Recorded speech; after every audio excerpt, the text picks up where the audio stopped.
Hey! Are you... If we're to sup on... Are you even listening? Are we had to dig a new cellar? The crystals we get from the tail are all but worthless. All but spent. What do we do now? You alright, Sid? Something on your mind? There is, actually. Can I ask you something? Quentin tells me people have mentioned shadowy figures out in the woods. Have you noticed anything unusual? Oh, that. No, sorry, can't help you. I heard the rumours, mind, from the lads working over at the vineyard, but none of them has seen anything either. All right. Thanks anyway.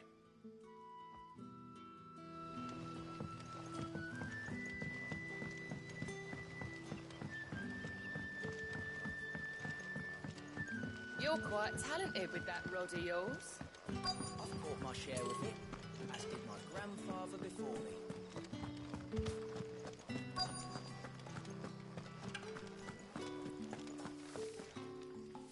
Do you have a moment? There's talk of suspicious figures in the woods. Have you seen anything out of the ordinary? No, but I've heard something. Sound of scraping metal, like someone sharpening a sword. Where was this? In Lorbert's Pass. Was out foraging for herbs when I heard it, screeching out from between the trees. Ran back here as quick as my legs would carry me, and I ain't been back since. I see. I'll look into it. Thank you.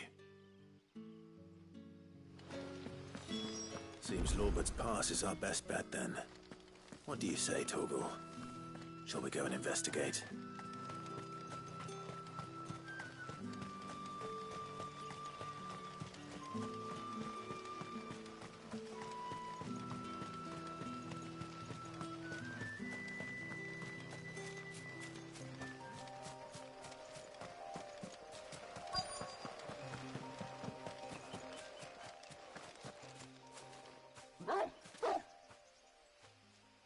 You there. Fuck! He's seen us. Get them before they escape. Black shields. Here. What are you doing here? What is it to you? Not that we give a damn. All that matters to us is that you don't leave here alive. Get up!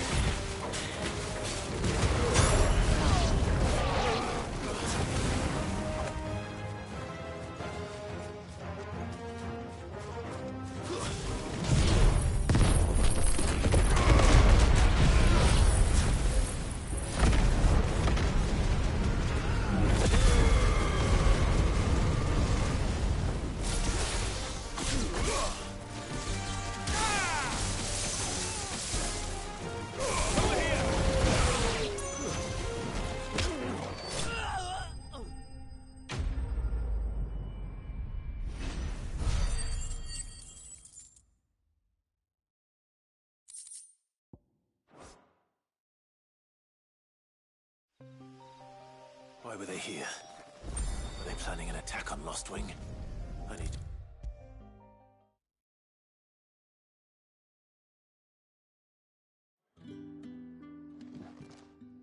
Clive, how goes the hunt for our sinister figures? I found some black shields hiding near Lorbert's Pass. They're gone now. Black Shields. The Empress's former bloodhounds. Though they serve another master now. One who means to root out and destroy both me and those I care for. And it would appear the pack has finally caught the scent of its prey. Damn it all. I had hoped I would have more time than this. More time to prepare. But if we are cornered, we have no choice but to bite back. And bite back we shall. I'm sorry. You're going to need to explain. Who did the Black Shield serve now? And why would that person want you dead? Because I want him dead. Who? The former Lord Chief Justice of Sanbreque. All that I have built here is for him. I don't understand. Why him? Why Lostwing? I suppose it is better that you know the truth. I was a member of the judiciary once. So sickened was I by the injustice of this world, I swore to fight it. And fight it I did in my own small way. I saw more than a few corrupt officials condemned to the very cells into which they had thrown blameless innocents. Men to whom the law was but a scourge to turn against the powerless. And throughout, it was the Lord Chief Justice who backed me, who was my one true ally in the quest to see justice done. So what changed? I discovered that he hunted bearers for sport. I was a fool to think he shared my hatred of venality and vice. His support for me was no more than a facade, a means of ridding himself of his rivals, a mask to hide the rot beneath. I filed suit against him immediately. His response, however, was rather more visceral. He had my entire family slaughtered, and he faced no punishment whatsoever. I lost everything. My loved ones, my livelihood, my position, the faith I had once held that any modicum of justice might be achieved through the courts. So I set about enacting my own. I tracked down every soul who served him, and slit their throats myself. But the man himself proved an altogether more difficult target. With money and power come protection. And so I saw that I would need an army of my own. I came here to Lostwing and began recruiting like-minded individuals. And everyone here knows this is why you do what you do. Of course. They too have lost loved ones to the bearer hunts. Seen faultless friends sent to the gallows to spare the guilty. All under the watchful eye of the Lord Chief Justice. Our wounds are the same. And our cause is the same. We are comrades. And our revenge is already in motion. We know where he hides, how numerous and well-trained his guard. What we did not know until now, however, was that his plans may already be in motion too. Quentin. Our time is short. He may move against us at any moment, unless we move against him first. My friends and comrades, it begins. Make ready for war.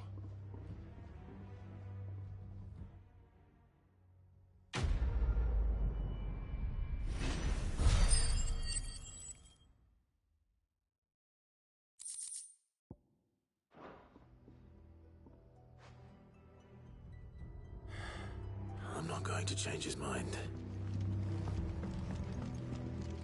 You haven't much, but you're free to look.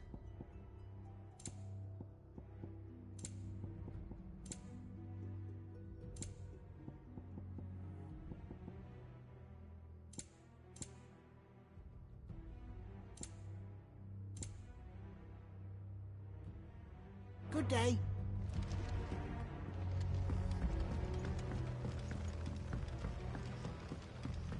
That his lordship's vultures should be found circling the village can mean only one thing. That he means to strike at us before we can strike at him. There is no time to lose. The final stage of our plan must be put into motion.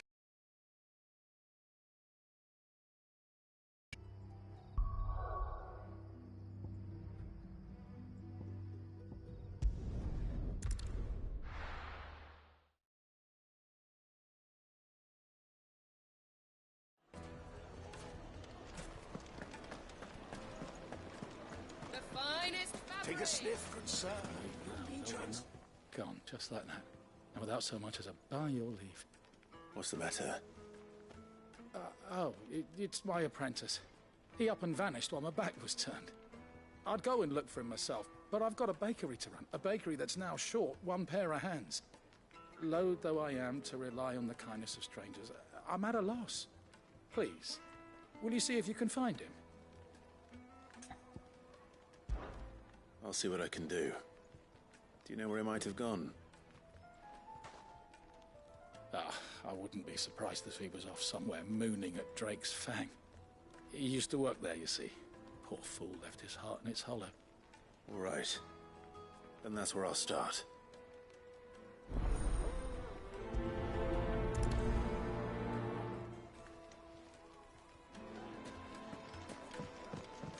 Oh, where did all the men of the rock go? Lights and pods!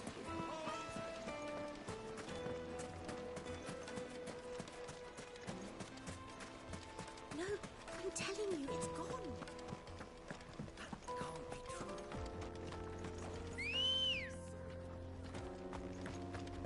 Come on.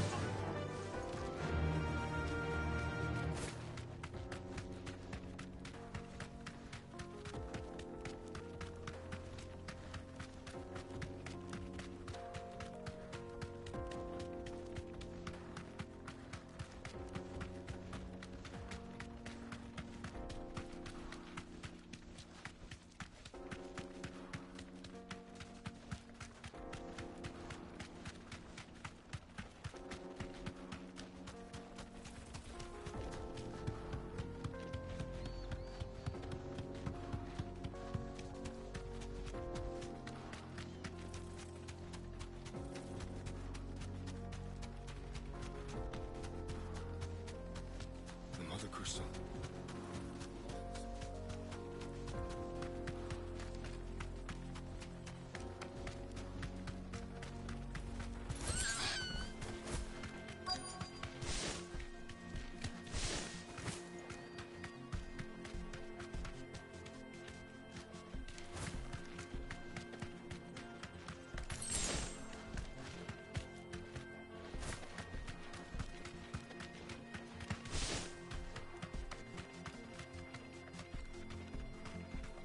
You deserve a rest.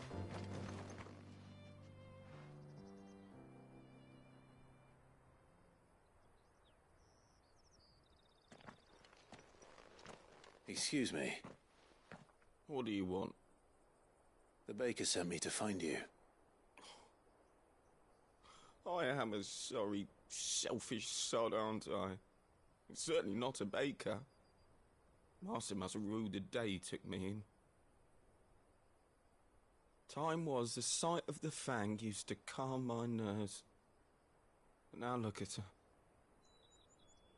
I take it you missed the Mother Crystal. I hated her, but she was all I knew. Worked her mines for years. And when she shattered, part of me shattered with her. I had to trade my pickaxe for a rolling pin. But I'm no... My bread's as hollow as I am. She was the only thing that could fill the hole inside me. Oh, I loved her, damn it. But now she's gone. She's never coming back. What am I supposed to do? I ask her. How does a shell of a man learn to live again?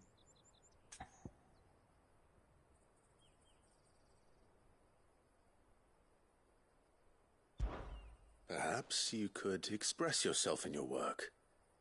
If you miss the Fang, maybe you could recapture it somehow. Recapture it? I'm a baker, not a... You know, you might just be right. What a fool I've been! I have to get back to the bakery right away. Thank you. Thank you, my friend. You've opened my eyes. Wait.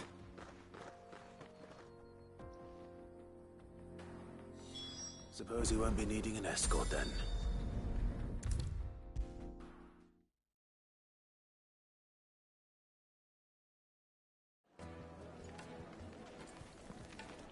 Ah, there you are. The man who lit a fire under my wayward apprentice. Though I worry you might have stoked the flames a little too high. He damn near ran me down trying to get to my oven. Master, it's ready. Behold the Drake's Balm. A truly unique creation. I dare say it is. Just look at it. A perfect likeness of the Fang herself. her steepled peaks, her fulsome spurs, her inviting hollow. True, my loaves collapse more often than not, but what's the Fang without her crater? Why, no Fang at all. And look, inside. She's filled to bursting with a bounty of beautiful crystals. Salt crystals! Master, I have found my purpose. I must use my work here to preserve the memory of the Fang. Well, if it tastes half as unique as it looks, I'd certainly say you're on to something.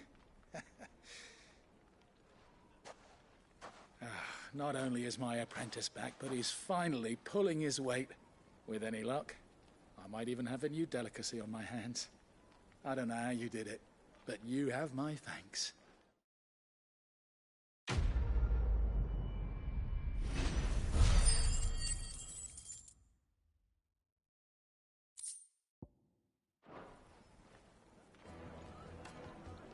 Now, Dusan, I know you're keen, sir.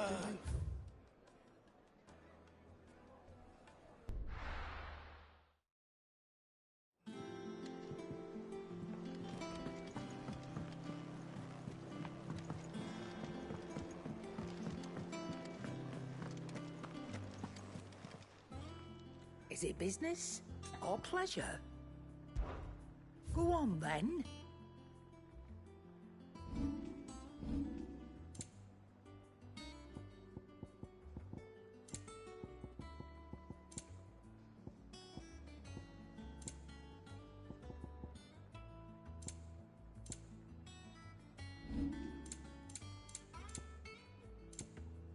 Finished, are you? Blackthorn, can I ask a favour? Hell with it. It's for Mid. This my last chance to say I'm otherwise engaged. I'd spare myself the arseache. Go on then. What is it this time? She said you would know. Here.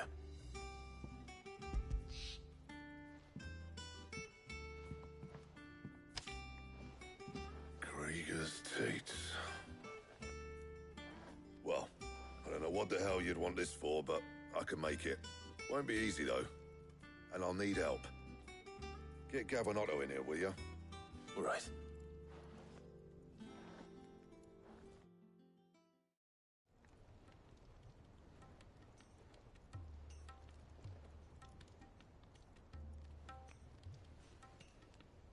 So Mid's roped us all in here again, has she? Typical. Still, if that's what it takes to get her to visit Sid's grave, I'll do what I can. And, what is it we need to do, exactly? Take a look at this. It's this plating. The usual sword grade steel won't work. We need something that can get very hot, very fast, and still keep its shape. That means an alloy. Something that won't break or buckle at the temperatures she's talking about. Which is where you lot come in. I need materials, and I've got my work cut out already. You'll have to fetch them. Now, there's a special kind of sand I'm after that you can only find out in the Velcroy. Stardust, they call it. As for the rest of the stuff, my usual supply should have it in stock. It just needs buying and bringing back here. Well, we'll get it done quicker if we split up. One of us should probably give you an hand coat in the sand. And the other can go and get the rest from this supplier. Right then. Well, make your minds up who's going where, we can get this over with.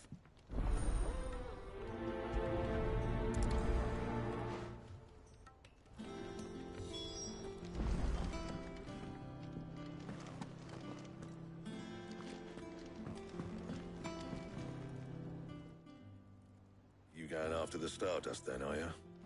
Which one of these two lucky souls is going with you?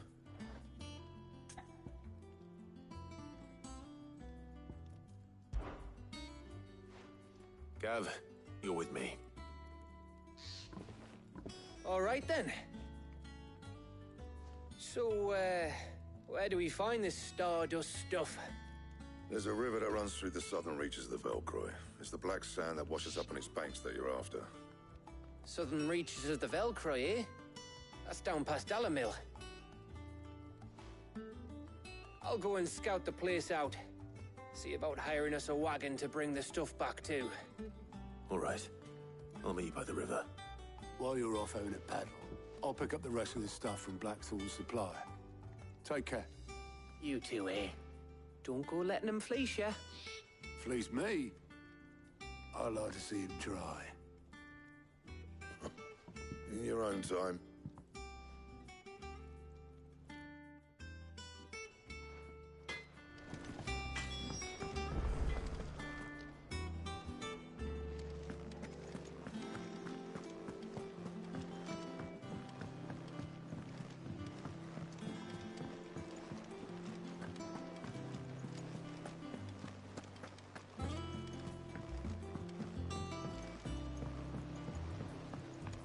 We're seeing troops amassing at every border.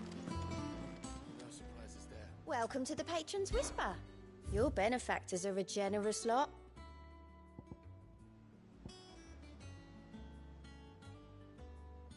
Come again. I may have more for you.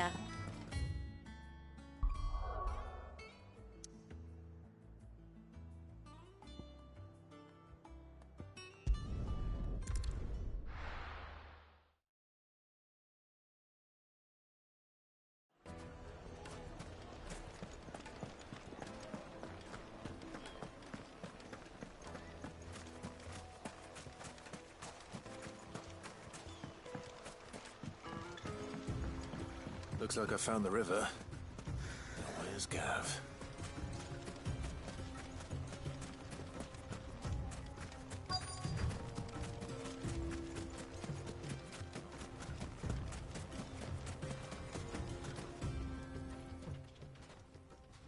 Sorry to keep you, Gav. Better late than never. I've had a quick scout about, and I reckon round here's our best bet if we want to grab as much of this Stardust stuff as we can. Don't know what Blackthorn's planning to do with it, though. I asked over in Dalamil, and they seem to think it was worthless. But if Stardust is what Blackthorn wants, Stardust is what he'll get. There's plenty of this stuff lying about, just begging to be bagged. Then let's get bagging, shall we? We shall. Race ya.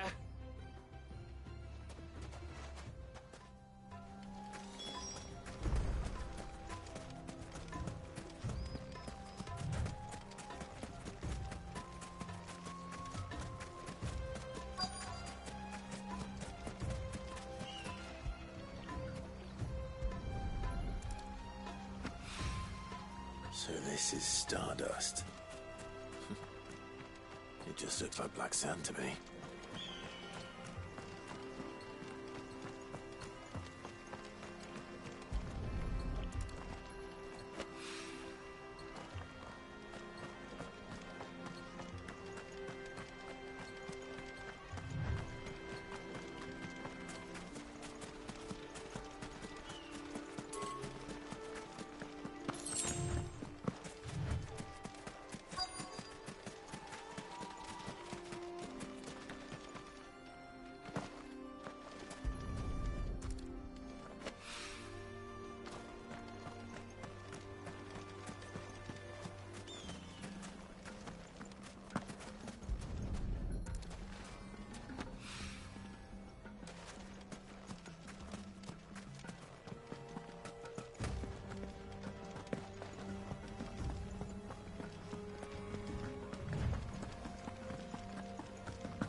That should be enough for now. Let's see how Gav's getting on.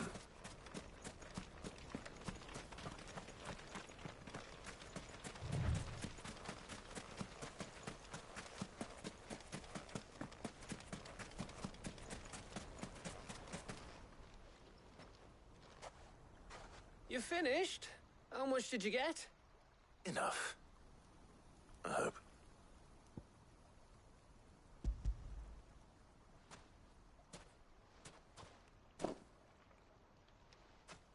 Oh, you win.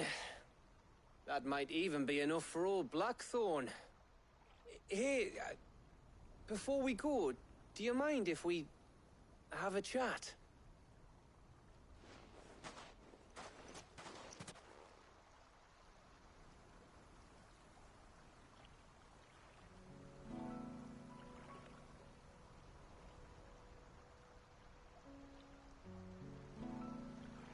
Feels like ages since we had the chance to talk. You know, man to man like. It does, doesn't it? Back when you first took Sid's name, we were talking all the time. Working out what to do in that. There was a lot to work out. And there still is. Those shoulders of yours starting to feel the strain. Hardly ever see you around the hideaway nowadays. Always on some errand or other. You can take a day off, you know. Well, says the man who spends most of his time behind enemy lines. Only 'cause you keep sending me there. I know I can count on you, Gav. Likewise.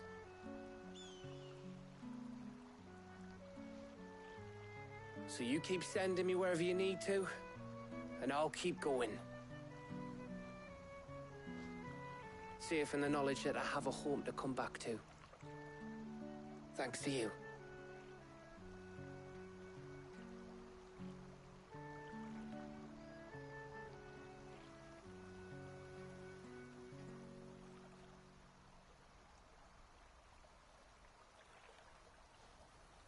Right. That's enough soppy shite for one day.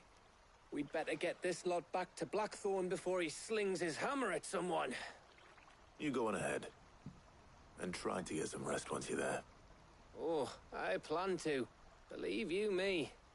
After Blackthorn gets what he needs, of course.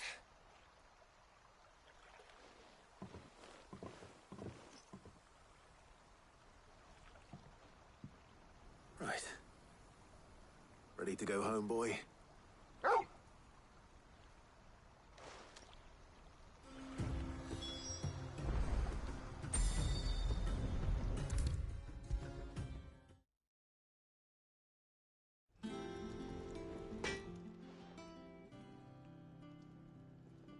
Blackthorn, got everything you need? Yeah. Yeah, I do. Cheers for the Stardust. Should be enough to be getting on with. We should go out on maneuvers together more often. You know, it beats sneaking around on your Todd all the time. I'll make a start on putting this thermal plating together then. It will take some time, mind. So if you've got other things to be getting on with, I could do without you breathing down my neck. Thank you, Blackthorn. I'll let Mid know construction's underway.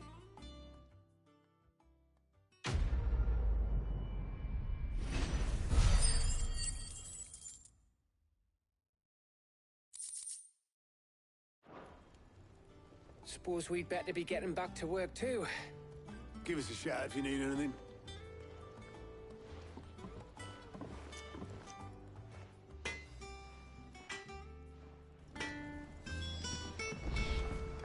He cracked the crystal too.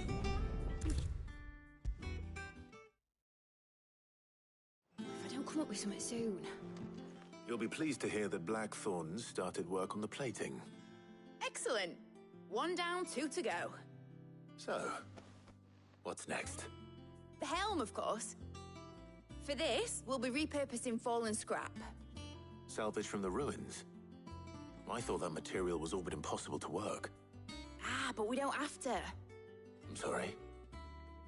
Just so happens there's one particular ruin that's broken into exactly the right shape and size pieces for what we need. What's the name back there? I'll give you all the details. What's her name? Right.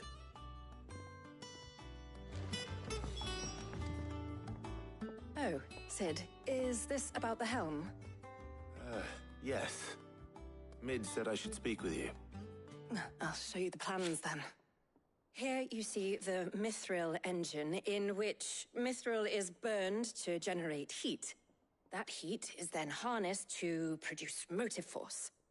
Excess heat is dealt with by means of the thermal displacement stack, which disperses it into the surrounding air. Now, were we to rely on thermal plating alone to achieve this effect, the rate of excess heat buildup would far exceed the displacement coefficient of the plating. In other words, the reactor would overheat and eventually explode. This is where the helm comes in. It connects to the plating, you see, and serves as a sort of thermal sink to absorb all that excess energy. Our experiments have shown that fallen ceramics are remarkably thermophilic. They can withstand and absorb levels of heat far above anything we are able to make today. And not only that, they're also waterproof and immune to rust, making them the perfect material for our protective hood. Why, if sea or rainwater were to enter the reactor proper, it would vaporize instantly. The forces produced would tear the ship from stern to... You can stop there. I understand. Mid said we might be able to use parts of a fallen ruin. Where would I find it? Ah, yes. It's in Lorbert's Pass, near Lostwing. The thing is, well, I probably should have arranged to have the pieces we need brought here sooner. You see, a certain unwanted visitor has taken up residence there. It's no longer a matter of just walking in and taking them. It's, going to be considerably more dangerous than that. I see. Then I suppose I'd better deal with this unwanted visitor for you. Would that help? Oh, very much. Thank you, Sid. I'll gather my team and head there right away. We'll meet you outside the ruins.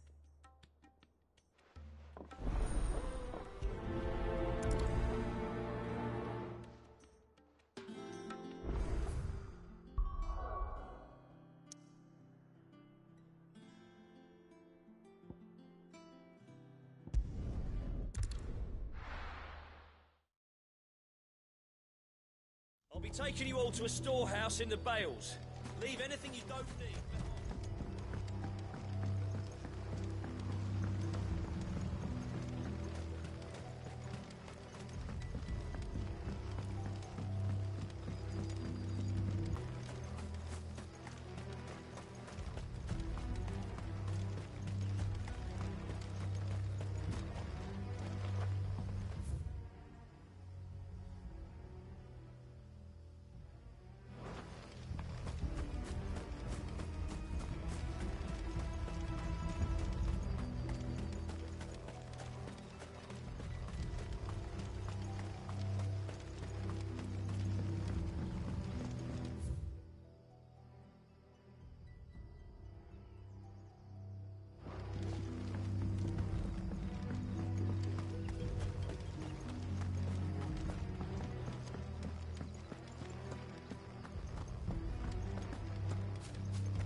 Oh, there you are, Sid.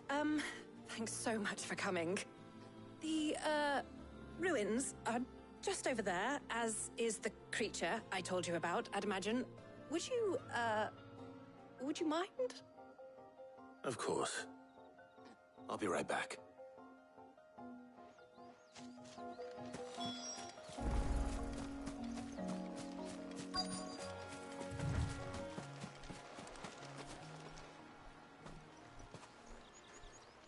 Anybody home?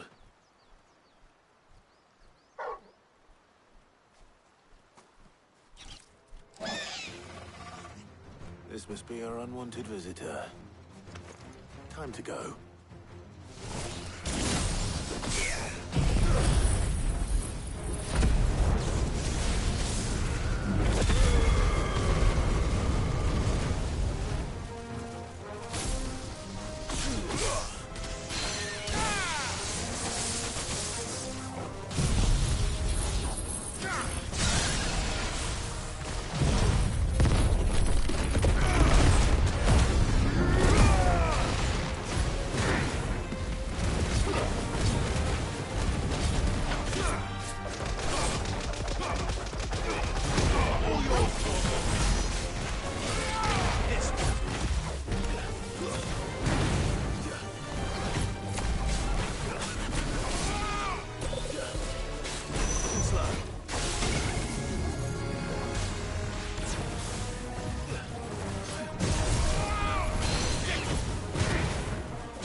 The things I do for you, Mid.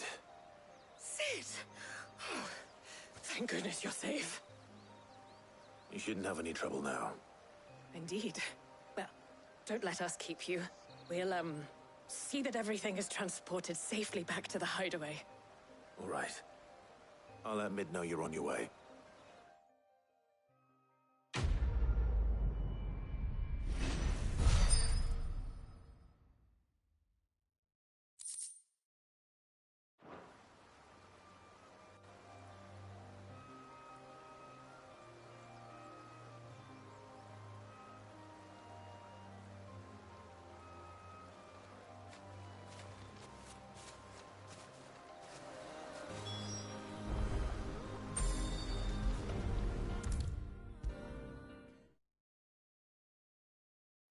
Come up with something soon.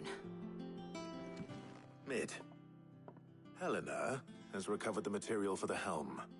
She'll be along shortly. Excellent. Another job well done. And just one remaining. Right. Right, the shielding. This one's a bit of a bugger. How so? The plating's enough to stop the engines going pop, but those things will still be spitting out enough fire to set the rest of the ship ablaze. Which is why you need proper shielding. A prison for the dragon's breath that's blazing away inside. I thought a triple thick layer of tempered steel might do it. Or more of the stuff that the Fallen use, but they'd both be too heavy. The helm and the plating are bulky enough as it is. Add any more weight and the whole ship would be at the bottom of the briny before we'd even started. I need something light. But I've racked my brains and I just can't think what would do it.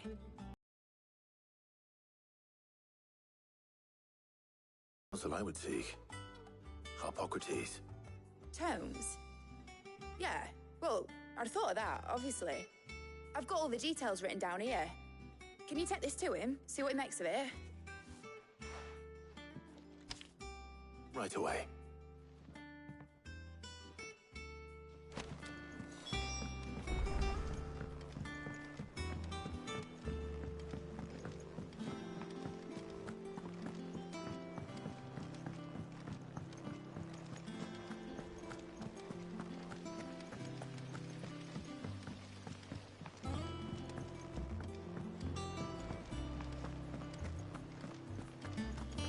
We're seeing troops amassing at every corner.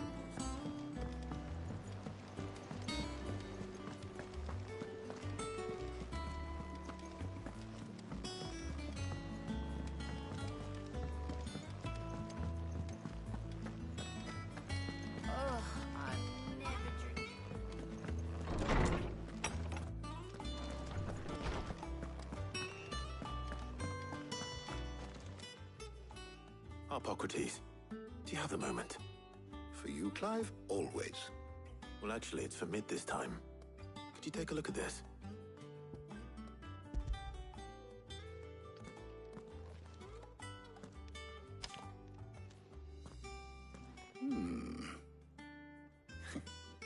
Shielding for a mithril engine. Whatever will that girl think of next? And what are these notes around the edges? She has some specific requirements for the materials. The shielding needs to be able to resist extreme heat on the inside, and yet remain cool enough on the outside not to set the ship alight, while also being light enough not to sink it. As you can imagine, she's struggling to find anything that meets her needs. I see. I wondered if you might know of a solution, or if you might be able to search the records for one. Perhaps it is not a different material she requires, but a different approach. What do you mean? Consider the lake we have made our home. Its blighted waters eat away far more quickly than fresh water or even brine, at timber and steel alike. And yet, we have made a home here from those very materials nonetheless. We have. But Bardolph must varnish every board twice over to keep it from rotting. And Obelus complains that without a constant supply of pitch. I see. Early Gregorian histories speak of a preparation known as moon dew. It is said to be able to resist even the most ferocious flames.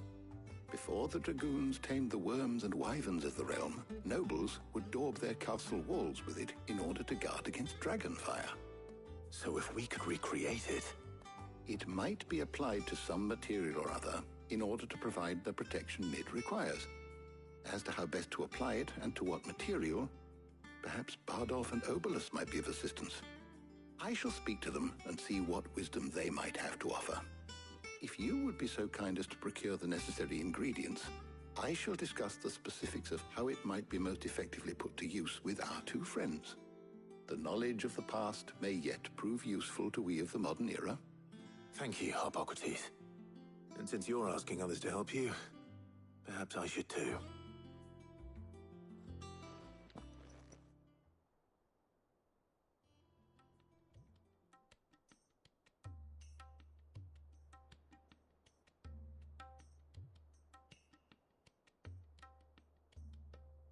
So you need a hand, do you? We do. I'll be heading to market for the ingredients we need. I could do with some help. And some company, too. The other can assist me in researching how best to prepare the shielding itself. Can we count on your aid? Always. Well, if Jill's game. Thank you. I am sure either of these fine young minds would prove indispensable in my research. I leave the decision as to who will go with whom in your capable hands, Clive.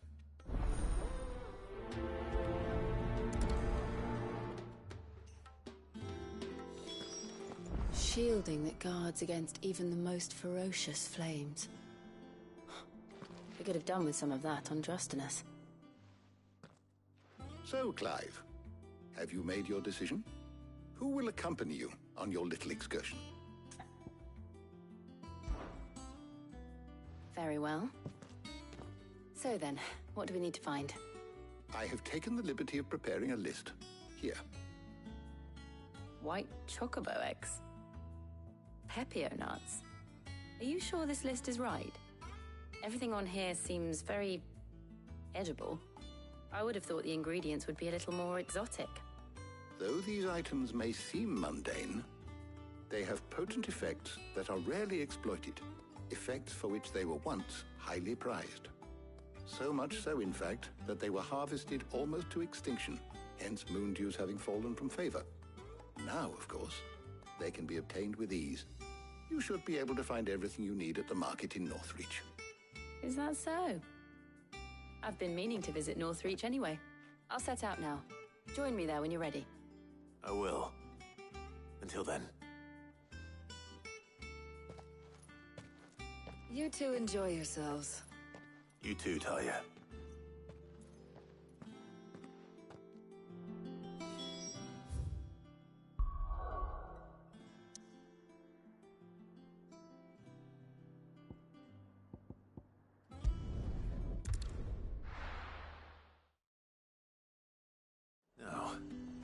Where's Jill? Do you see anything you like?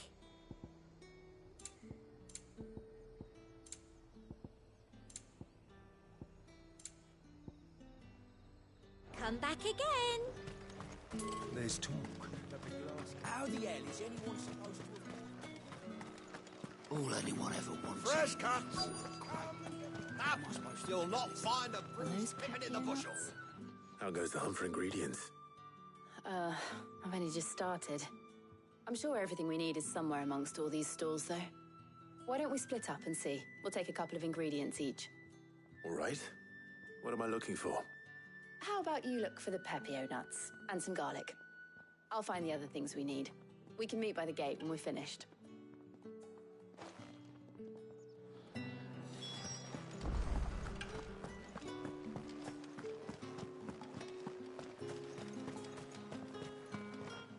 What can I interest you in today? I hope it's to your liking. Keep fighting the good fight.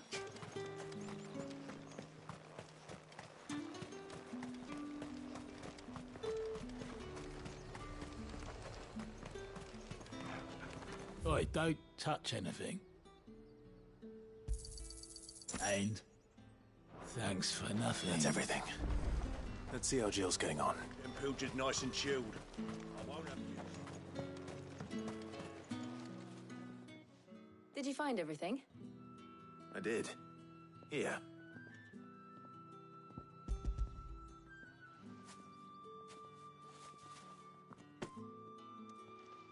Garlic and pepio nuts. Perfect. Now all that remains is for Harpocrates to somehow turn all this into what Mid needs to keep her engine cool.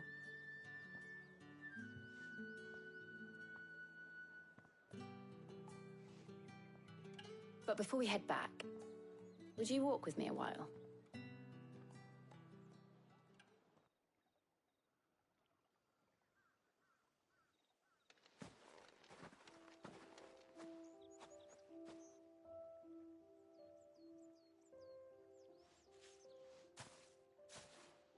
Thank you for asking me to help you today. It makes a nice change. It does. It's good to get away from all the battle and bloodshed for once. Just being here reminds me of when we were children. Do you remember? Walking down Market Street in Rosalith, taking in the sights and smells. How could I forget? What with Torgal's antics. Remember how his nose would prick up at the scent of sausages? He'd go racing away and we'd have to go running after him. We wouldn't catch you now, would we, boy? Was there anything you wanted to buy for yourself while we're here? There was, yes. Well, sort of. Molly in the kitchens told me about a place that sells particularly good pies. Thought you might like to share one with me. I would. Thank you. And I saw some bread.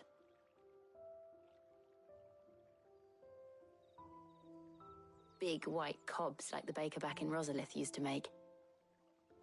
What do you think? I thought we might get some soup to dip it in.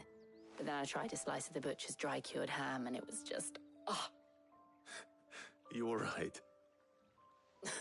Sorry. It's just... you're right. I really do feel like a child again being here with you.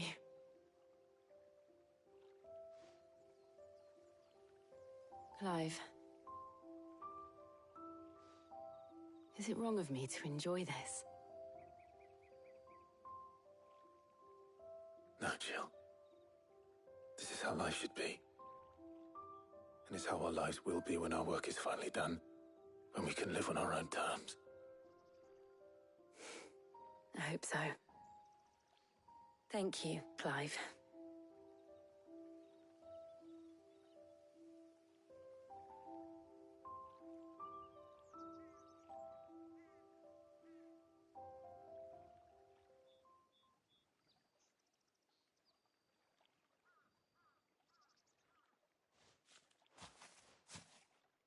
Well, I suppose we best be getting back. I need to give these ingredients to Harpocrates and Talia. I'll see you at the hideaway. Take care. I will. You too.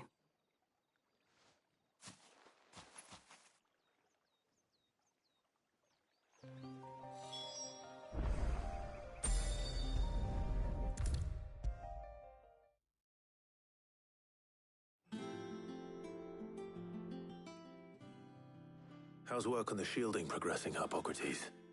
Well, very well indeed. And thanks in no small part to your kind assistance. I was just explaining to Tarja how we might best go about preparing the moon dew. And now that we have all the ingredients, we may begin. You can count on me. I've mixed more than a few mysterious concoctions in my time. I'm sure you have. What about the shielding itself? Work is underway, under the watchful eyes of Bardolph and Obolus. Apparently, it'll be ready soon. Thank you. All of you. Right then. Jill, would you join me in the infirmary? Many hands make light work and all that. Of course.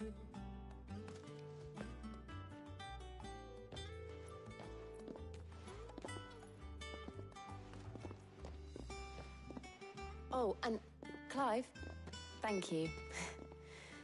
It was nice just being with you.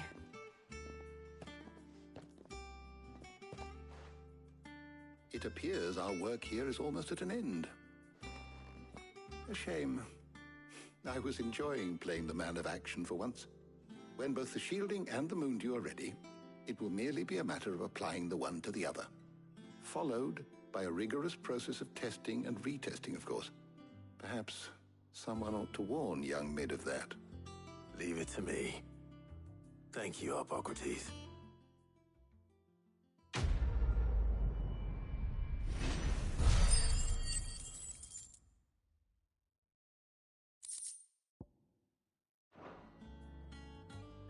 Well, I'd better go and give Mid the good news then.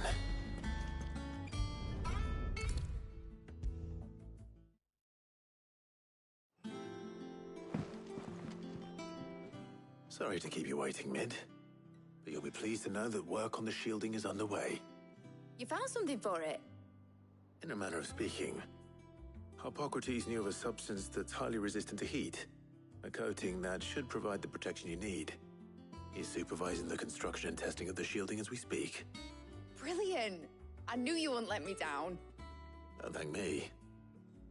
I'm just the errand boy. Right then, better start working out how to bolt all these bits together. To the Black Hammer!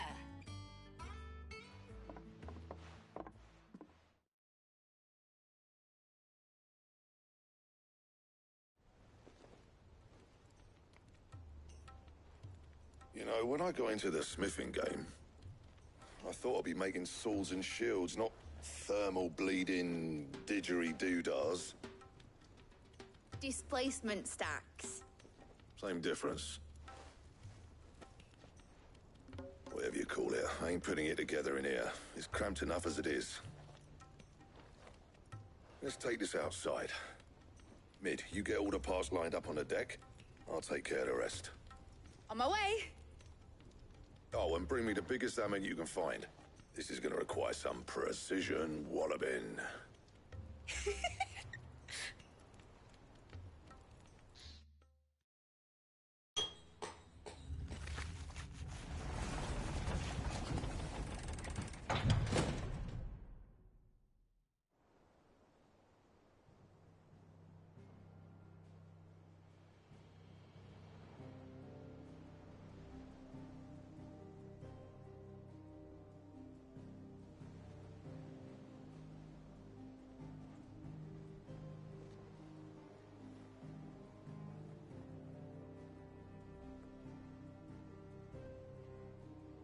It's finished! It's finally finished! Thank fuck for that. I'll be feeling my hammer arm for weeks. Thank you, Clive, Blackthorn, everyone. That's one down and just 3 more to go. I'm sorry. Oh, didn't I tell you? The Enterprise has 4 mithril engines, and we'll be needing a displacement stack for each. You don't mean... Don't worry. Now they've got a finished one to work off. My gang in Canva can build the rest. Good luck to them, I say. Right, I'm off to get a sling for this elbow. Any other work comes in, keep it to yourselves, eh?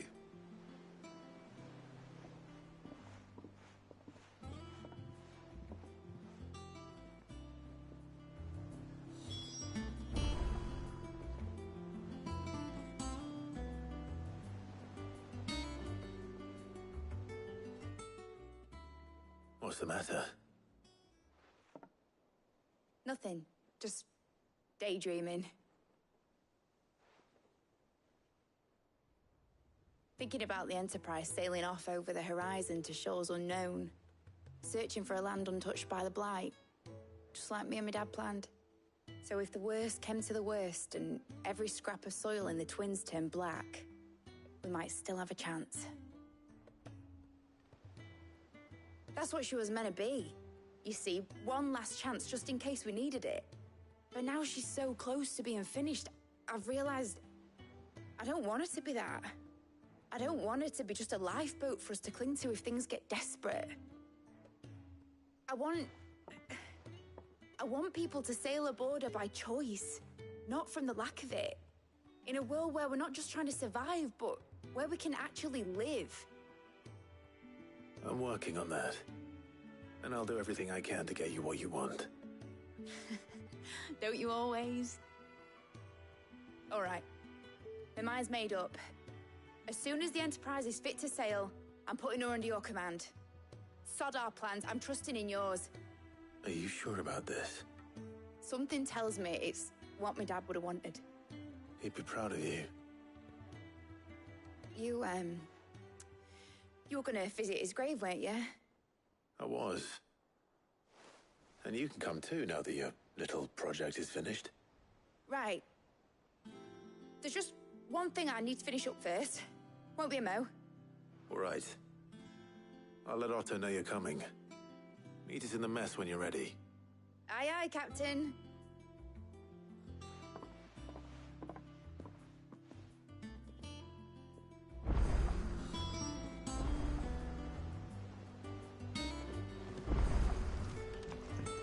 Ned told me she was building a ship.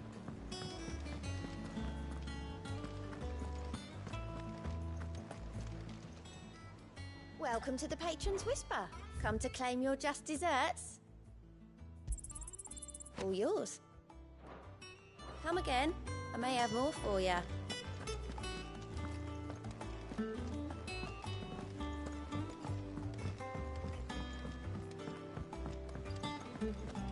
Is that the thing Tomes helped with?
Sid, reckon you might be just the man to help me out of a bit of bother, if you were mind to.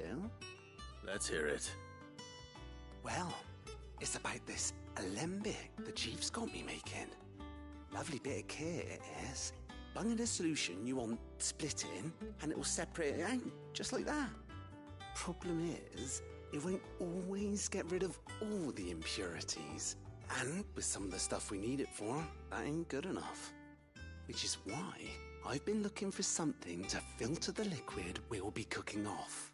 And that's where I was hoping you could help me out.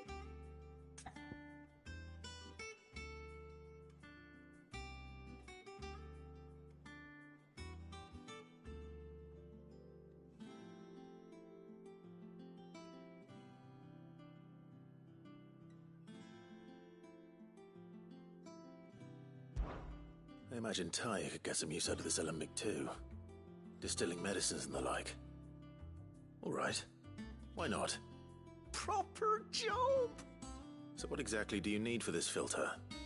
Nothing but bomb ash'll do, says the Chief. Gave me a sample she'd obtained from the university stores. Couldn't believe my eyes. You pour the blackest blight water through it, and it comes out clear as a mountain stream. So, I did a bit of reading about where I might be able to get hold of some. And do you know what I found out? It's only the blimmin' bones of a bomb king. They leave them behind when they die, see? I take it that's where I come in. If you wouldn't mind.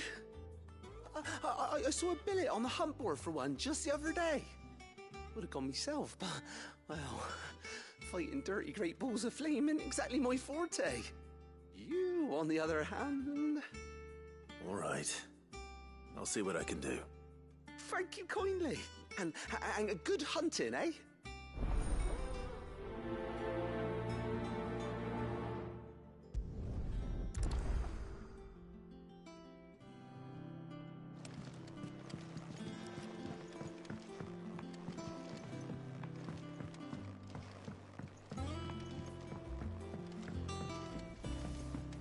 Think mid might need some.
Is that the thing Tomes helped to build? Mid told me she was building a ship.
is over.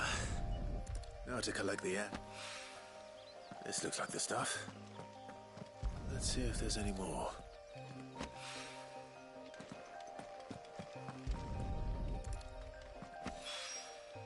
That should do it. The wine needs more than this.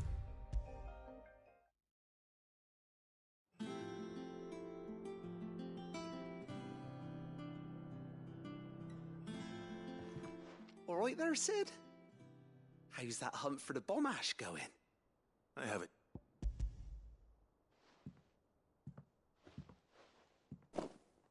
That's the stuff. And plenty of it, too. Enough to keep the alembic bubbling away for a good old while. You're a gent, Sid. Let nothing say otherwise. Right then, let's get this contraption up and running.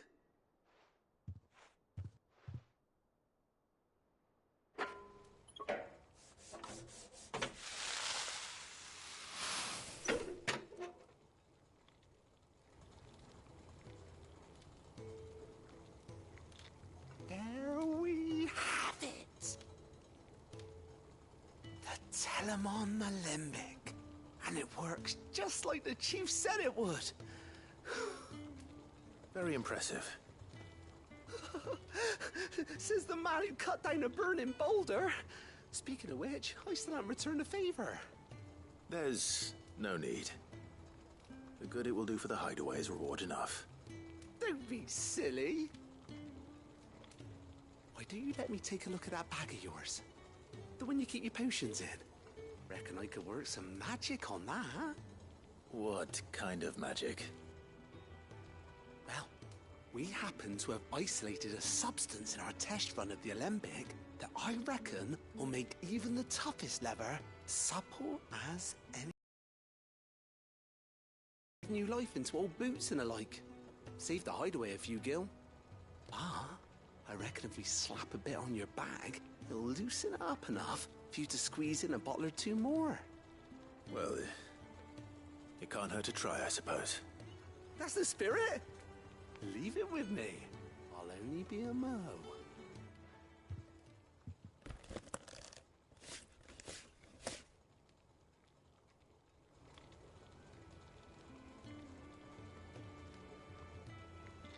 Well, what do you reckon? It certainly feels more flexible. Right? Told you. Thank you. I think. No. Thank you for supporting Mid and the rest of us in our endeavors. Without you, we'd never have been able to discover wonders like that stuff I rubbed on your bag. And I'm telling you, there's plenty more where that came from.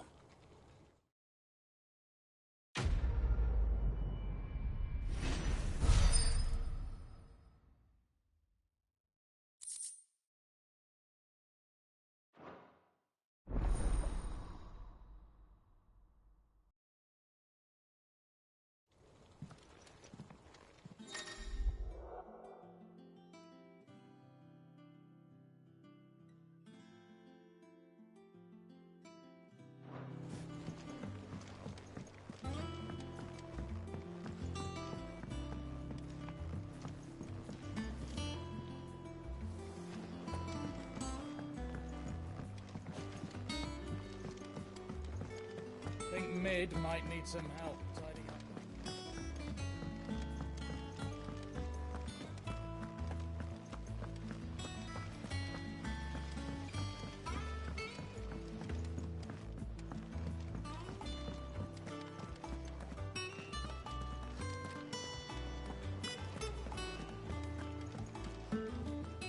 Ah, my favorite pupil.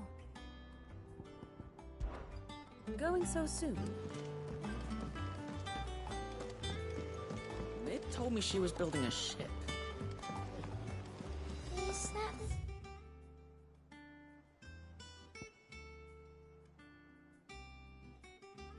Tomes helped to build?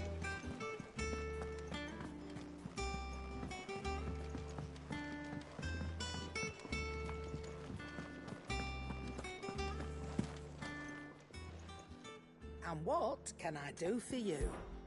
Go on, then.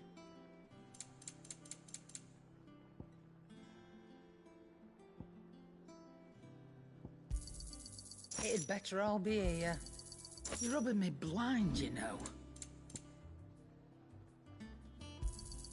I'll be thankful you got that much.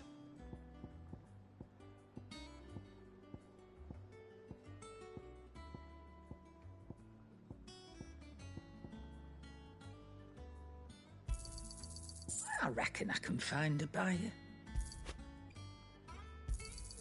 You got out else?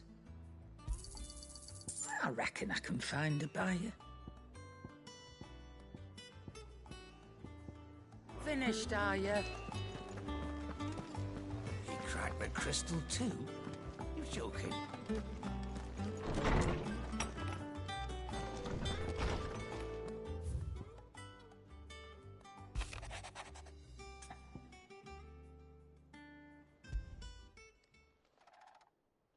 Hopefully it's nothing.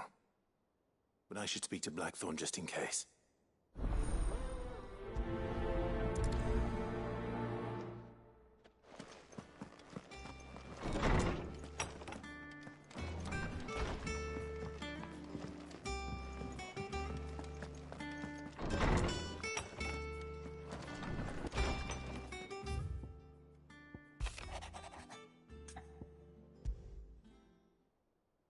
What could be wrong with Torgor?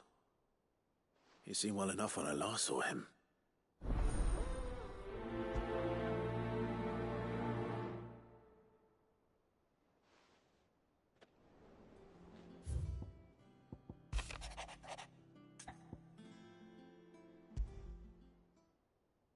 Trouble with the ledgers. Shouldn't he be asking Otto for help?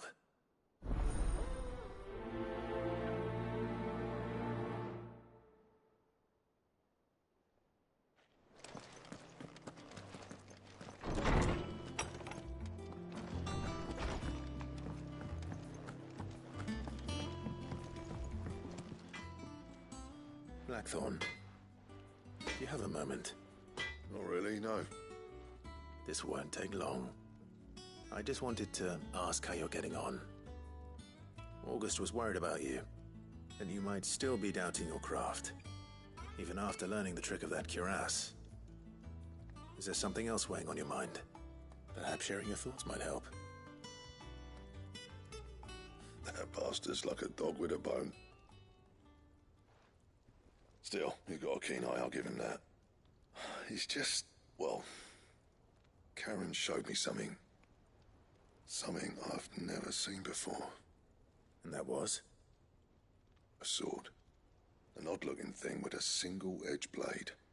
The metal itself wasn't anything to write home about, but fuck me, the edge on it.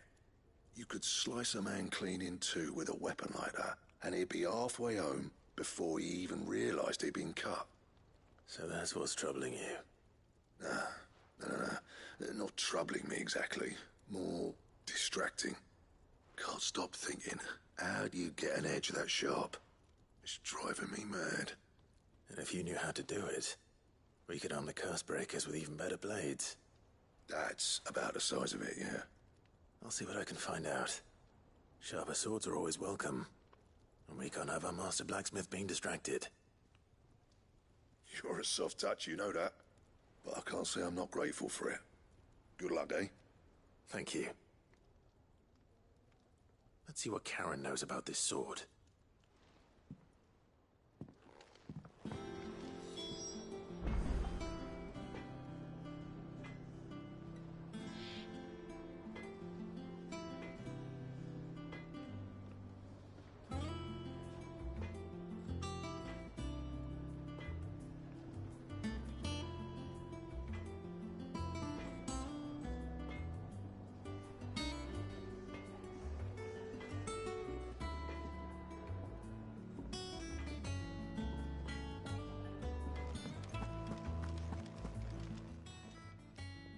I got your note.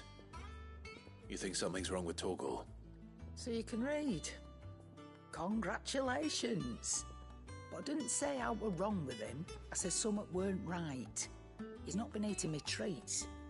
He used to love cracking the bones from Molly's boiled brown, but now he won't so much as look at 'em. I didn't like him, which is why I'm of a mind that his mind's on something else. You've not been working him too hard, have you? No harder than usual. Is that it, boy? Do you need a rest? What was it you said he was? A frost wolf? That's what the lawsman seems to think. Then maybe this all has something to do with whatever it is that's woken inside him. I suppose things have been different since Rosalith. Perhaps Hippocrates knows something. Instead of everything, you mean? Perhaps.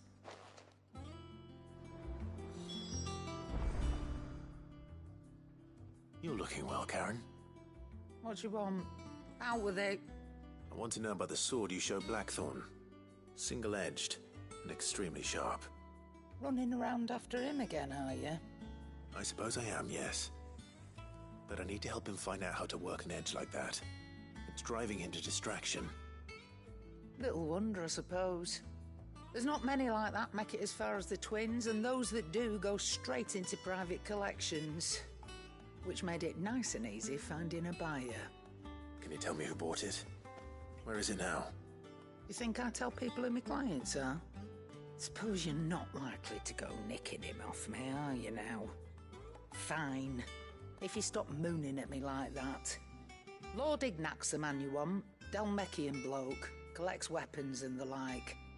And he's got more money than sense, which is why he's one of my favourite clients. Reckon he'll still be at the inn in Dalamil, where I left him. Thank you, Karen. Oh, and he's a touch eccentric, if you take my meaning. I appreciate the warning.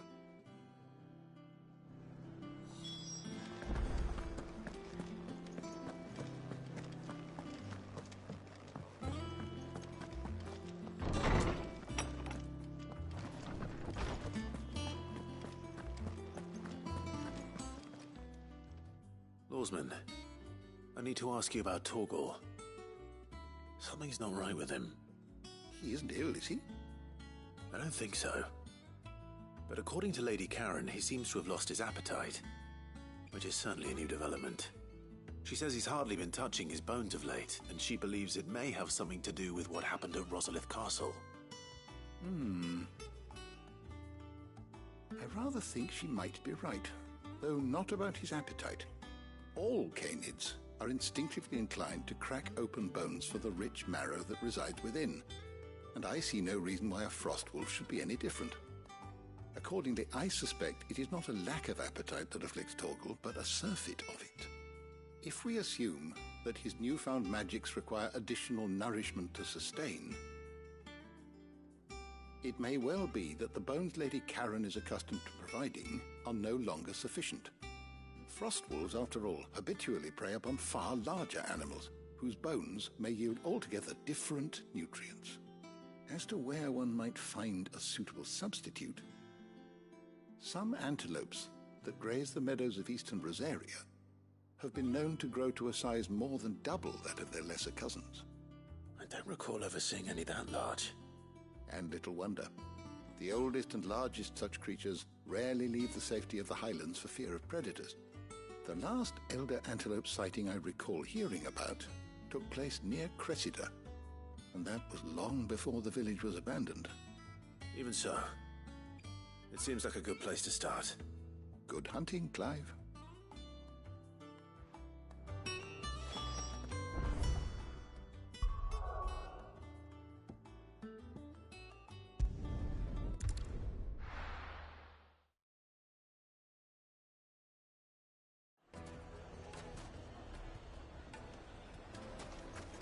People take notice of wealthy men. Shouldn't be too hard to track down Karen's collector. Bang is gone. The whole mother crystal gone. What are we going to... Yeah. You. Calm yourself. Listen. You don't know. I've got this theory. Welcome. If you're hoping for a bed, I'm afraid you'll have to look elsewhere. One of our wealthy patrons has purchased the use of every room, hoping to keep out the riffraff, as he puts it.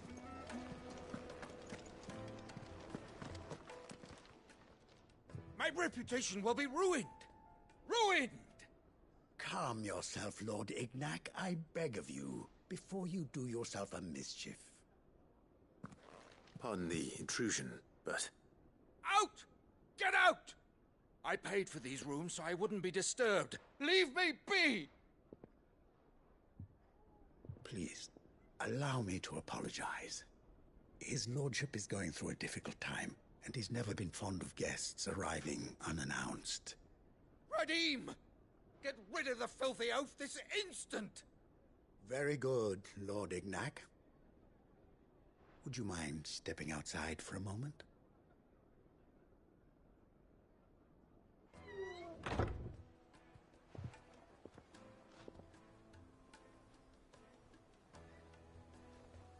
I'm sorry if I've caused you any trouble. That? No. That's just how his lordship is. Though the morning's events have left him somewhat fractious. He has been dispossessed of his luggage, you see. The thieves also made away with a considerable amount of coin. Coin the innkeeper will soon be keen to collect. I don't suppose a certain blade was among the stolen items. A single-edged sword. It was purchased from a merchant friend of mine.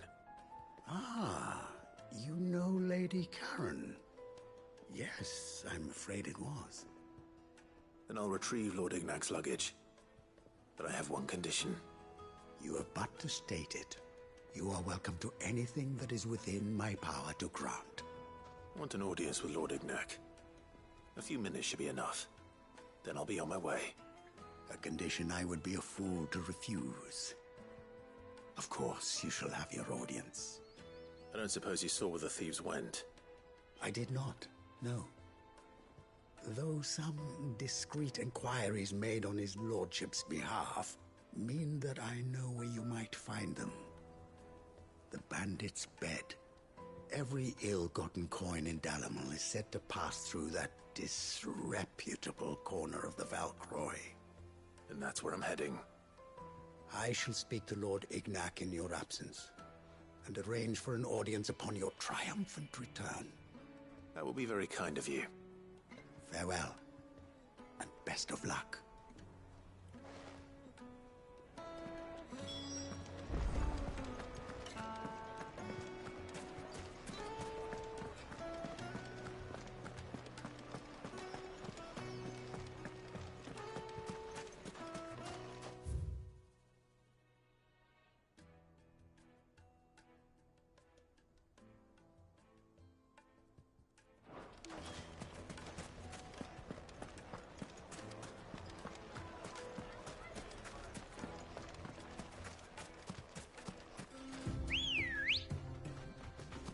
Come on. Run like the wind.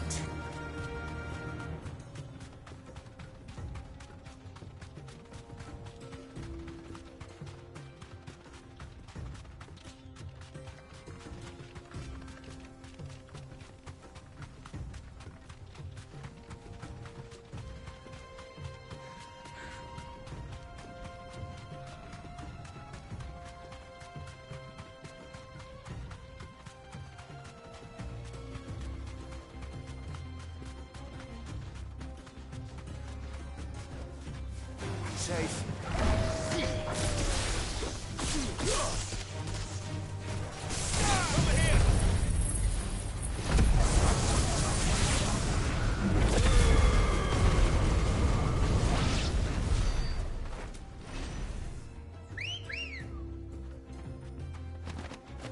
Good girl.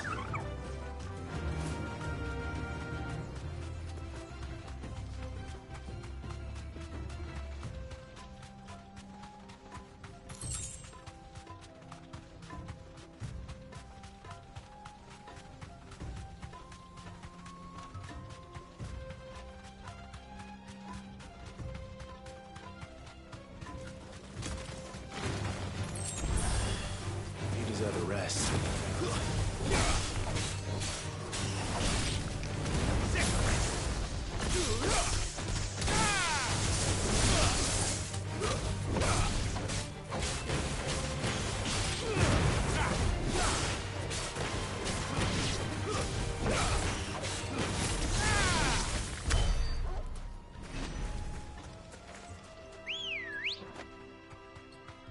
Come on. Yeah.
This must be Ignac's luggage. Nothing seems to be damaged. All right. Let's get it back to Dalamil.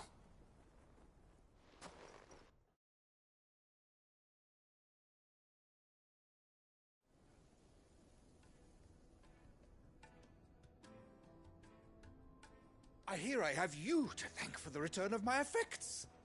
What shall I call you, my good man? Wyvern. Glad to make your acquaintance. A formidable name indeed. Well, Wyvern, I appear to be in your debt. Redeem here tells me you wished for an audience. Is that all? A few moments of your time should suffice, yes. You're a peculiar fellow, Wyvern. All right, speak. Master Wyvern was wondering if you could tell him about a certain single-edged sword you recently acquired. Oh, a true work of art, that one. Karen drove me hard on the price, but I would have sold her Radim here to get my hands on that sword.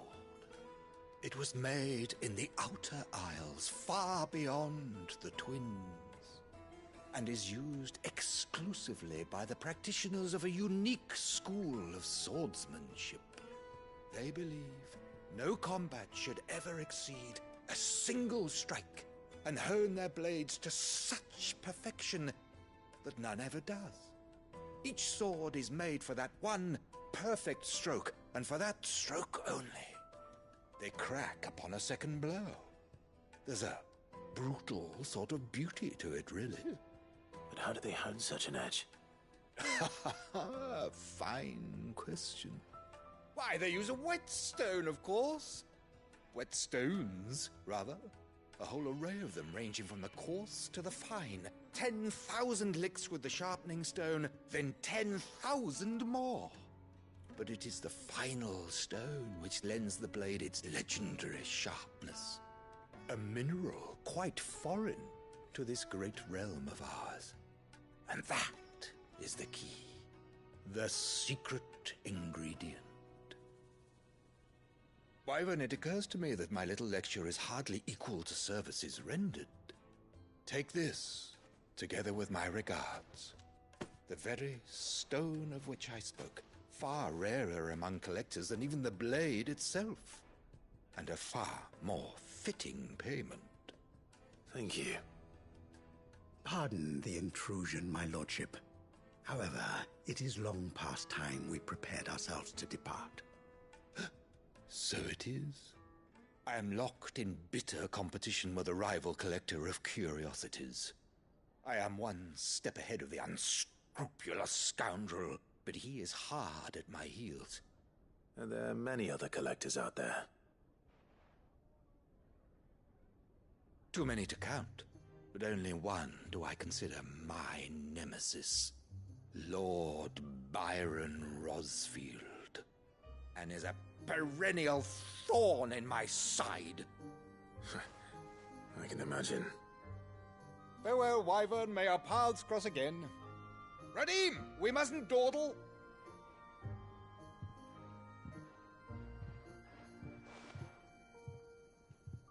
I think his lordship is rather taken with you, Master Wyvern. Thank you again for your assistance. Coming, my lordship. I'll be right there.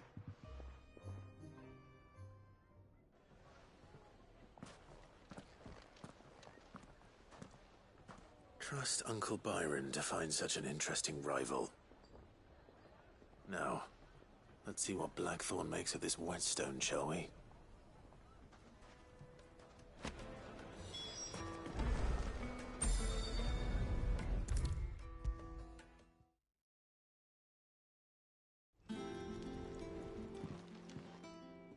Sorry for the wait, but hopefully you'll agree it was worth it.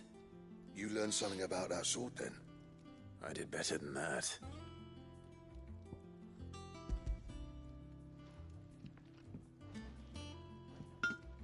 A whetstone? Yes. But not one you'll find anywhere in Valisthea.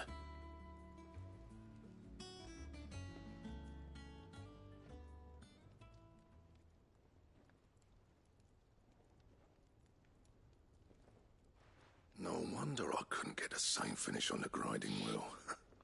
One hit and all done, eh? Might not be so bad if all you ever fought were duels. Good luck on the battlefield. Your second opponent would be your last, no matter how good you were. Even so, is there some way it could be used to give the curse breakers an edge? I think so, yeah. With this whetstone and the right kind of steel, I could probably even make a twin of the blade that rattled me. But there'd be no replacing this little rock once I worn it down to a sliver. I reckon we get a dozen swords from it, if that. Swords that the curse breakers wouldn't know how to wield properly, and that would see them through a single fire piece. Nah, no point trying to copy that thing. Be about as much use as a wax anvil. But finishing our blades with a whetstone this fine, now that's something to consider.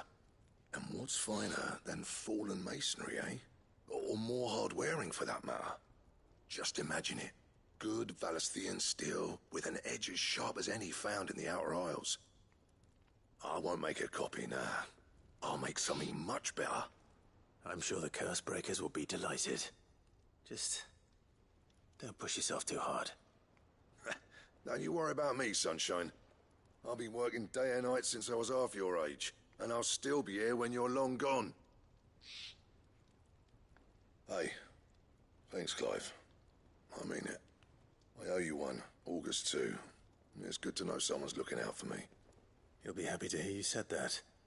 And I'll see that my debt to you's paid. First new blade I make's got your name on it. You come and find me when you've got the materials. All right. I will.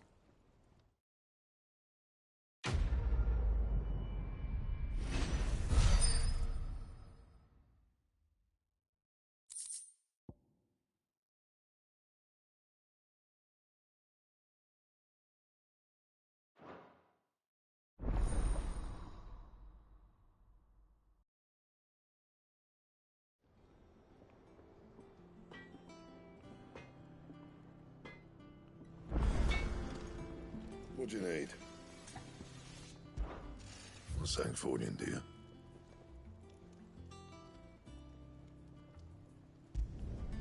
Not bad, if I do say so myself.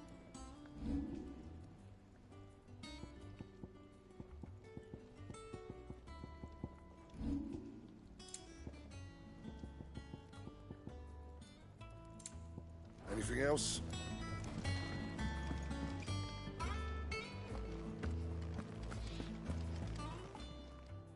Is it business or pleasure? I reckon I can find a buyer. Is that all?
Run like the wind.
certainly quiet.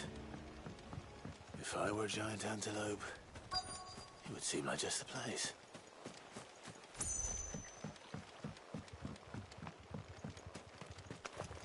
I doubt we'll find one bigger than that. You hungry, Torgal?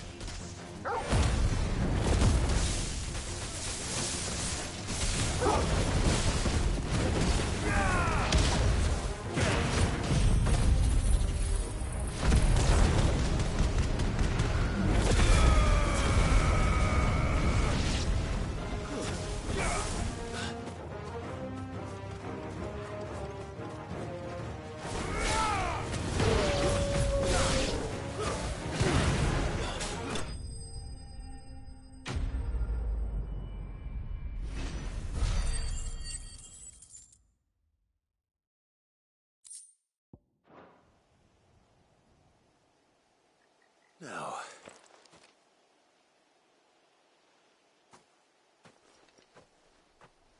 will it be enough, I wonder?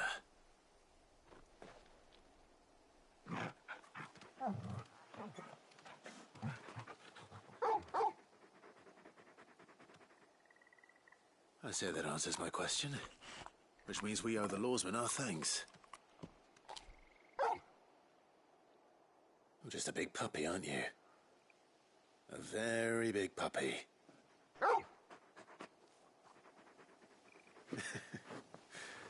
You do know you can take that with you, Torgal. Lady Karen will be relieved to hear you've got your appetite back. Come on, boy.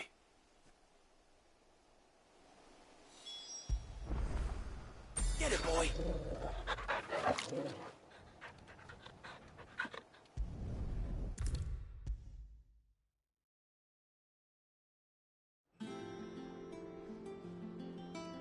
I noticed you and Torgal had gone off somewhere.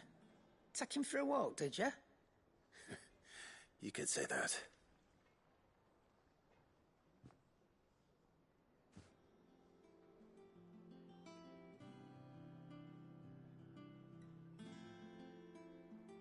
So, Molly's leftovers weren't good enough, eh?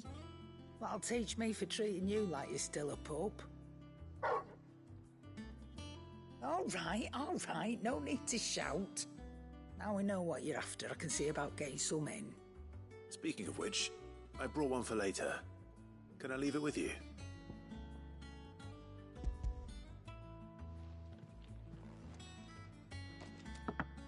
You can, aye. I'm nice like that.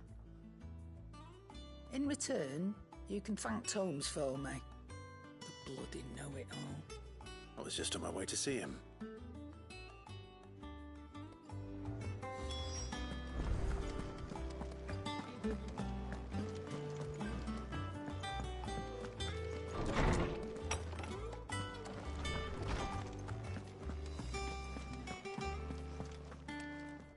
Ah, Clive. Were you able to locate your quarry? We were indeed, Lawsman. You pointed us in exactly the right direction. And Torgal's been a very happy hound ever since. Very good, very good. Lady Karen sends her thanks, by the way, for your part in solving the mystery. Ah. But that reminds me. After your last visit, I found myself pondering Torgal's talents. Do you recall our conversation concerning Lady Jill's role in Torgal's transformation? About how she somehow woke the power within him? Precisely that. A reasonable conclusion, I thought. But one which raised certain questions in my mind. You see, the Fenrir of legend served Shiva and Shiva alone. And while the powers attributed to him are certainly impressive, the records imply they are somewhat different in nature to those you described Torgal as having used. What are you suggesting? That Torgal may be the beneficiary of more than one icon's power. Consider that in addition to Lady Jill, he has served as a loyal companion to you, your brother, and even the late Cid. In short, the icons hitherto near at hand, or should I say at paw, have been diverse and plenty, and that number has only grown as the realm's dominance have fallen to your sword. One can but speculate as to how all of this has affected Torgal. He has seemed more Fierce of late. And if I'm not mistaken, he will grow fiercer still. We are fortunate indeed to be able to count him amongst our allies and not our adversaries. Oh, he's more than an ally. He's a friend.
Is that the thing Tomes helped to build? Ned told me she was building a ship.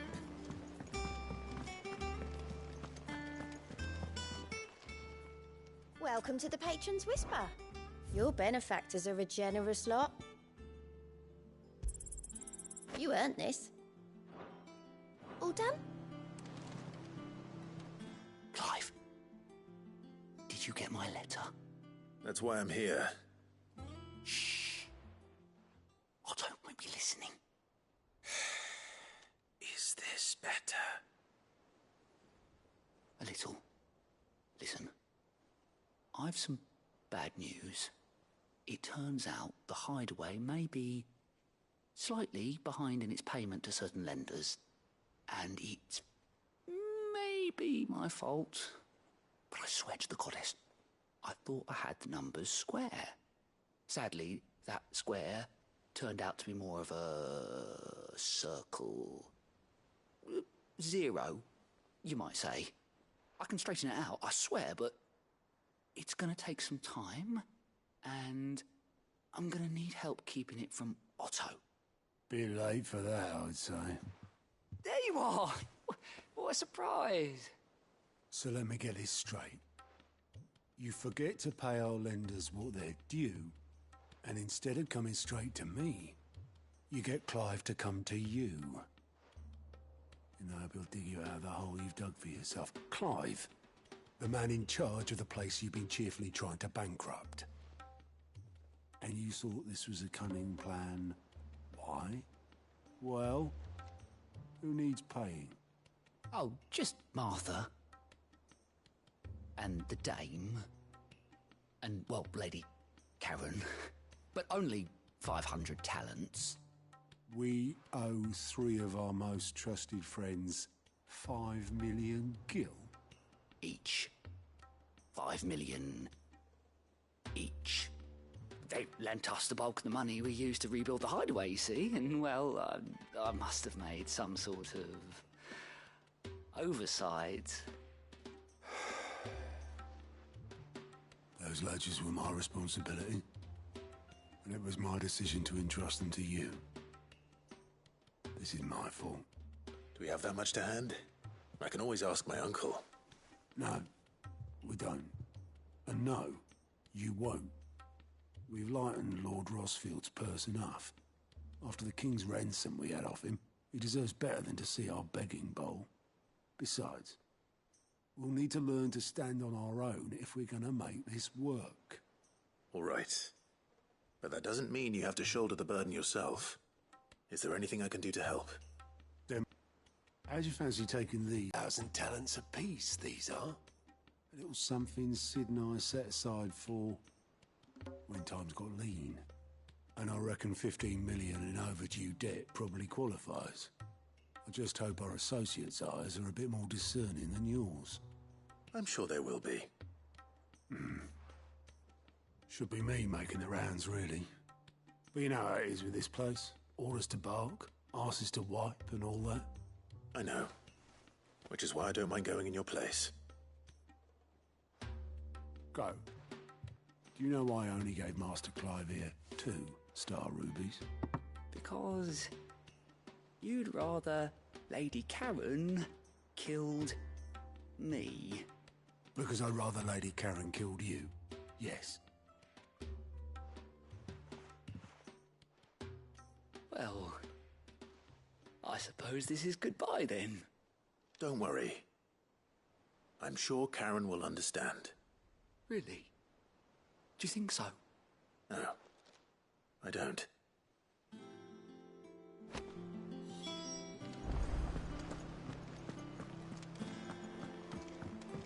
Mid told me she was building a ship. Really? That's a ship?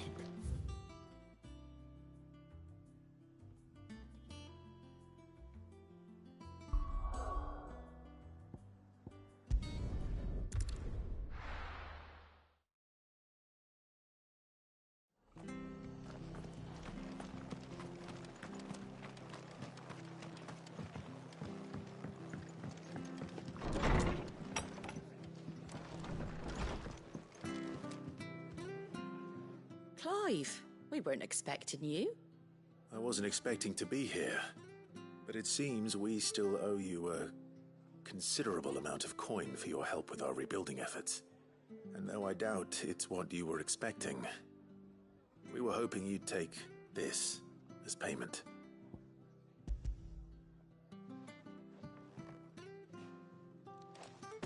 A star ruby? I can't accept this. It's worth at least twice what you owe me. More if you can find yourself the right buyer. Think of the difference as interest. Interest? If word got out I charged that much, no one would ever borrow from me again. Anyway, why are you the one here asking me about this? I'd have expected Otto. Bit much sending the Lord Marquis out to settle your debts, isn't it? The old goat working himself to death again? Something like that. Most days I think he's the only reason the hideaway's still standing. Same as always, eh? Back when the place was nothing but a twinkle in the eye of a recently retired Lord Commander, word is he was the first one Sid reached out to. Probably knew that without his strong arm and level head, the idea would never get off the ground. Sid may have been the face in the backbone. And when Sid passed away, we were all worried that would be the end of it. That Otto would just give up. His death was hard on everyone. But it must have hit Otto hardest of all. But he didn't give up, did he? Quite the opposite, in fact. If I recall, he was the one who nominated you as Sid's replacement, and rallied the rest around you. I reckon what he saw in Sid, he saw in you too. And don't we all? Doesn't hurt that you're half as stubborn and twice as handsome, neither. That, and you keep good company. I suppose I do.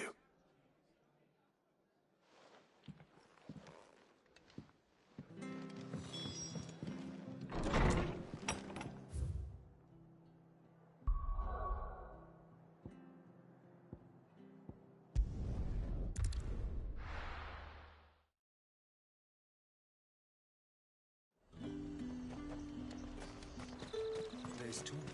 How the hell is anyone supposed to afford that?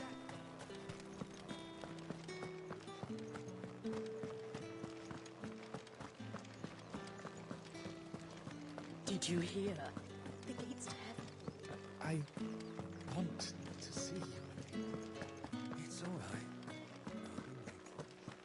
What am I going to do without sweet water and oil of talc? Milady, I come bearing gifts. Gifts? Whatever is the occasion.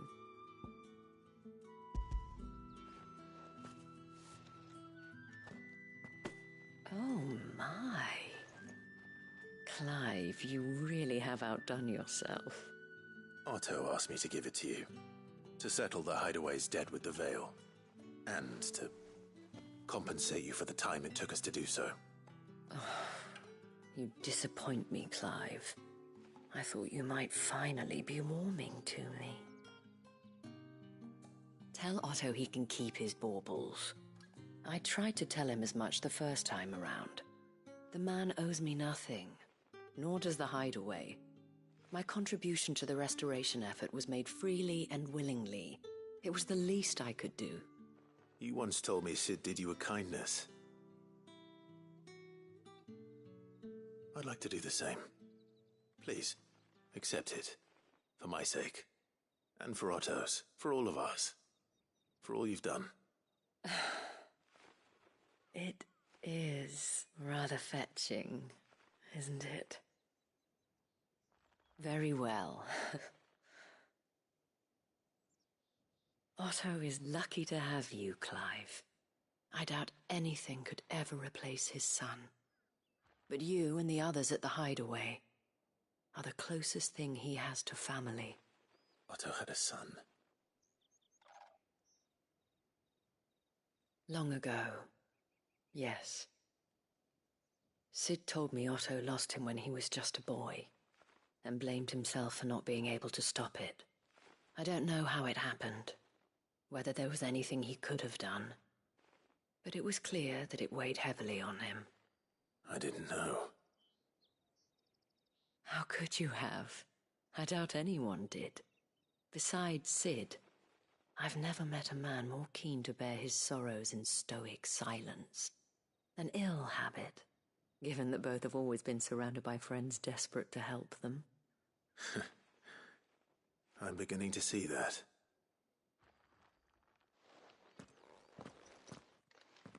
Gob will want to know the stones were delivered. If he's still with us.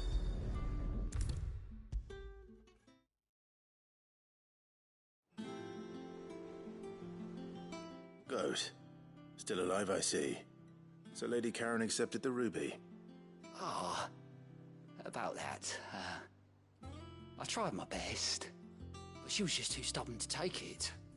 She threw it right back in my face, in fact, and told me I could stick my stupid stone where the sun don't shine. Karen refused payment. I hope it wasn't something I said. I'm sure you were as tactful as ever. Let me see what I can do. Oh, wonderful. I hope you have better luck than I did.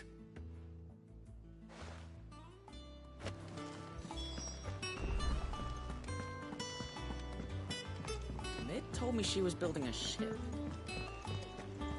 Is that the thing Tomes helped to build?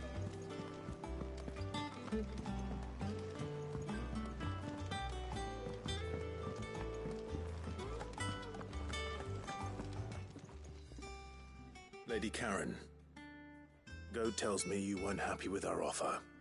Would you prefer the debt was repaid in coin? What debt? I don't recall lending any of you like me hard-earned gil. I may have tossed a talent or two in the Hideaway's coffers, but those were donations, and you can hardly call it charity if you go asking for it back. Of course not. But one good turn deserves another. And our circumstances have changed. Surely you wouldn't shun the gratitude of a pauper who happened to have become a prince. Oh, so you're a prince now, are you? Fine. But I'm selling it and taking what I'm owed, then you're getting the rest whether you like it or not.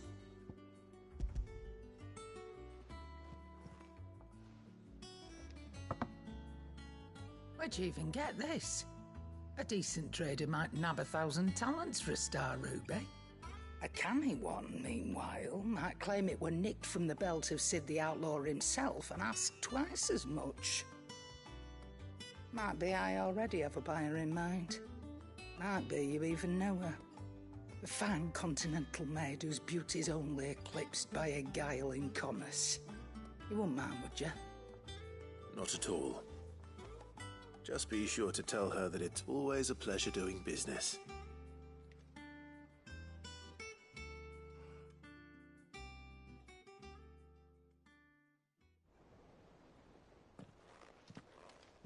I hear you ended up delivering all 3 stones. thanks to this lump. I sometimes wonder what I pay you for. Speaking of which, I still haven't been paid last month's wages. Oh, so you remember what's owed to you then? Get your ass behind that disc of yours and don't get up before those ledgers are square. Right away.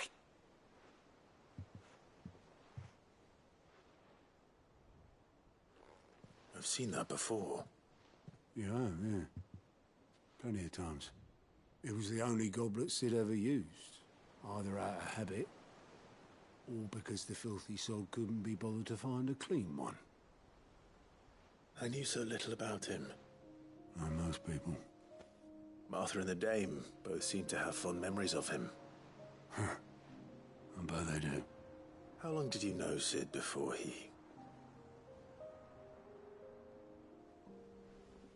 Before he died? 20 summers, give or take. Back in the day, I was a purser on a trade ship, which is where I met him. He bought passage to... I forget where. But having nothing better to do on the long nights, we set up drinking island rum till the morning bell dragged me back to my duties. Quit my post not long after that, on account of making a fine maiden's belly fat. But me and Sid stayed close, promising we'd one day sail the seas again. That was before fate stepped in and said she was having none of it. The magic woke inside my son soon after his first name day, and there was no hiding his knack. Couldn't you and your family have... My family were the ones who summoned the constable, wanted the monster taken away. I couldn't turn my back on him, forget what I felt, and I couldn't for the life of me understand how they could. Luckily, Sid was of the same mind as me. It was him who stood beside me when all I wanted was to tear the whole world down. Him who cried for me when I had no tears left of my own. Him who swore he'd do everything he could to stop it from happening again. And he was true to his word, too. Left the Royal Army once and for all. His ranks, his ribbons, gone. Just like that. Threw away everything he had. All to right a wrong that no one else had the courage to face. I knew then I'd follow that man to the ends of the earth.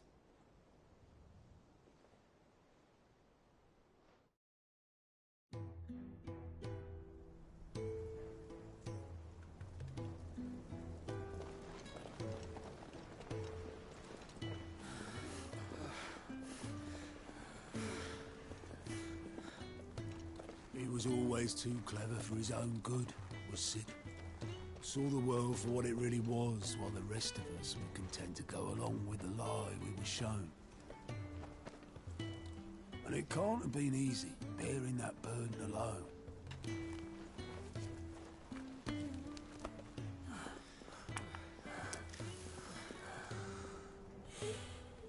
But he didn't let it stop him. He never lost faith in what he believed was right. And that gave us faith in him. Faith he'd steer us true.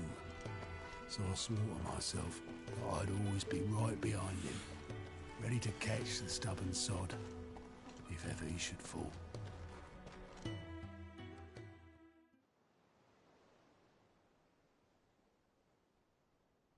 But I couldn't even do that.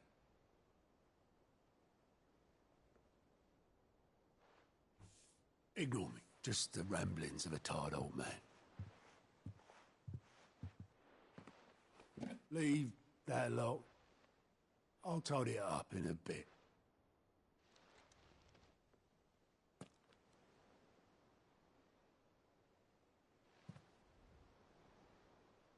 This is Sid's handwriting.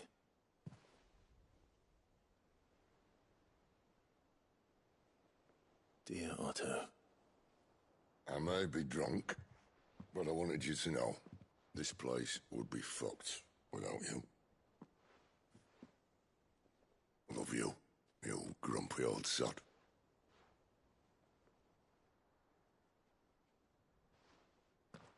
This note. Hmm? What about it? Sid was right. Without you, we'd all be lost.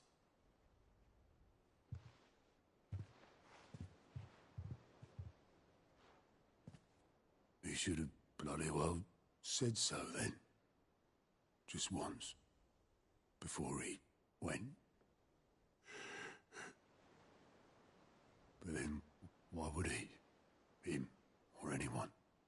I'd only have told him to piss off.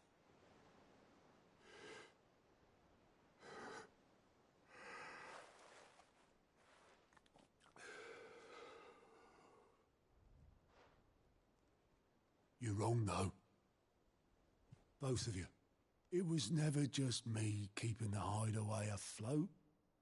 It was all of us. I just shoved people in the right direction. I barely seem to be able to do that anymore.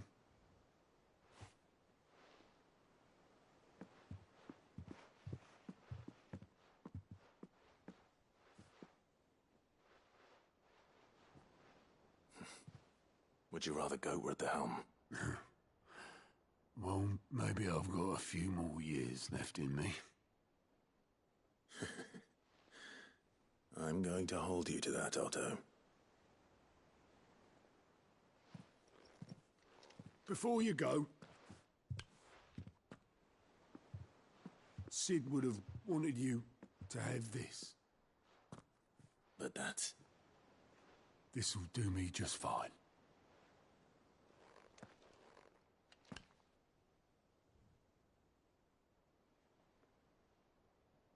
Thanks for the ray of sunshine.